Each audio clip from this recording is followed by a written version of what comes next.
அண்மை செய்தியை பார்த்து வருகிறோம். சந்திரபாபு நாயுடு பதவியேற்பு விழாவில் தமிழிசையை அழைத்து கண்டித்திருக்கிறார் மத்திய அமைச்சர் அமித்ஷா. அது குறித்த காட்சிகளை பார்த்து வருகிறோம்.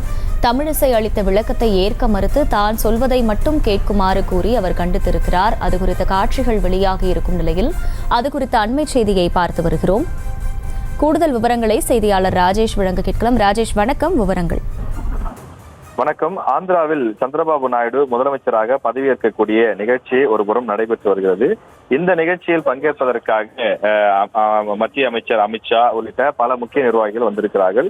அதே போல தெலுங்கானா முன்னாள் ஆளுநரும் பாஜகவினுடைய முன்னாள் தலைவருமான தமிழிசை சவுந்தரராஜனும் இந்த நிகழ்ச்சியில் பங்கேற்பதற்காக வந்திருந்தார். மேடையில் இருந்த தலைவர்களுக்கு ஒருவர் பின் ஒருவராக வணக்கம் வைத்துவிட்டு வந்த அவர் தன்னுடைய இருக்கையை நோக்கி சென்று அமர முற்பட்ட போது அமித்ஷா தமிழிசையை அழைத்தார்.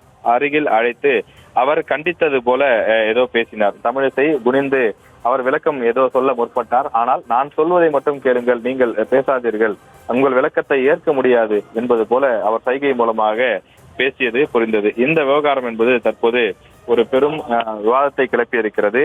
அமித்ஷா எதற்காக தமிழிசையை அழைத்து கண்டித்தார் என பேசுபொருள் எழுந்திருக்கின்றது.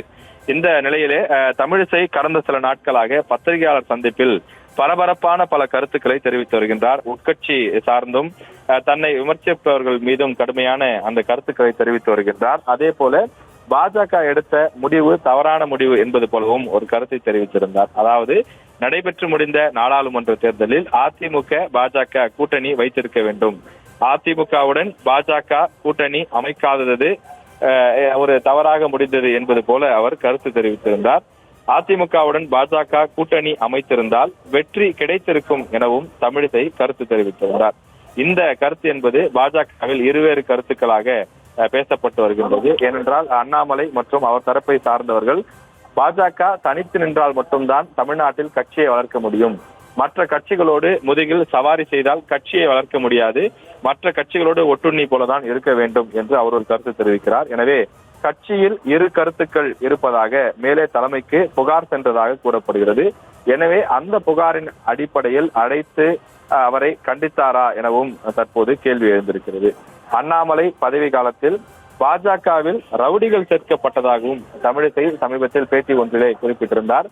நான் பதவியில இருந்தபோது இது போன்று குற்றச்சாட்டு பின்னணி இருக்கக்கூடியவர்கள் கட்சியில் சேர்த்ததில்லை என்றும் அவர் பேட்டியில் தெரிவித்திருந்தார். எனவே இந்த கருத்துக்கள் எல்லாம் ஒரு புகாராக தலைமையிடம் தெரிவிக்கப்பட்டிருப்பதாக கூறப்படுகிறது. எனவே அந்த புகாரின் அடிப்படையில் அமித்ஷா தமிழிசையை அழைத்து கண்டித்திருக்கலாம். பாஜகவில் தமிழ்நாட்டில் பாஜகவிற்கு தலைவர் இருக்கின்றார்.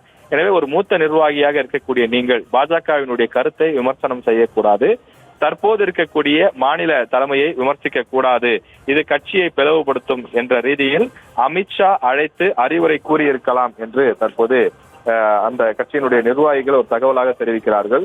தமிழிசையினுடைய பேட்டி, செய்தியாளர் சந்திப்புகள் குறித்து பாஜக மேலிடம் புகார் குறித்ததாக குறிப்பிடப்படுகின்றது. எனவே அந்த புகாரினுடைய அடிப்படையிலே தான் இந்த கண்டிப்பு என்பது நடைபெற்றிருக்கலாம்.